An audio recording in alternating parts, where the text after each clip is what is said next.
Australia's involvement in the First World War is widely associated with the troops on the ground. But what about those who served from the air?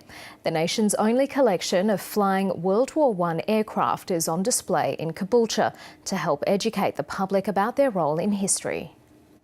Majestic and deadly, these replica World War I fighter planes with original parts provide a rare glimpse into wartime history. Andrew Carter painstakingly restores and replicates the planes with a team of fellow enthusiasts from the Australian Vintage Aviation Society.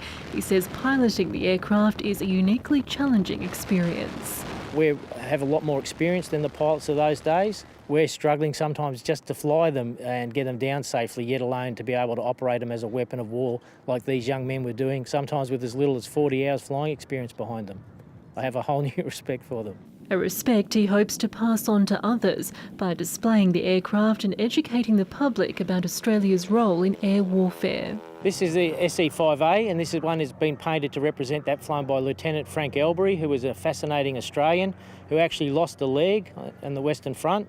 He petitioned King George V to remain in the military. He said, "If I can't walk, I will fly."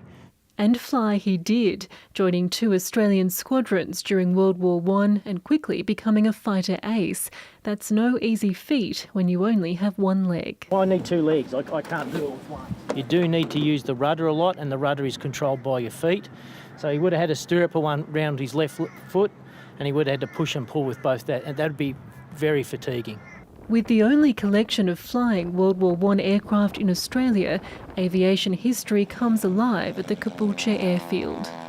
A great deal's been made about Australia's role on the ground war, but very few people understand that Australia played a significant part in the air war. Australia had its own flying corps, we had our own aces, and we played a very major part in both the Middle East and in the Western Front. This type of aircraft, the Bristol F-2B fighter, was used by the Australian Flying Corps in the Middle East, and this exact position was often manned by Lawrence of Arabia. Australian crews would fly him over Turkish positions to plan his attack. The aircraft will be on display this weekend in the lead-up to Anzac Day commemorations. Candice Prosser, ABC News, Caboolture.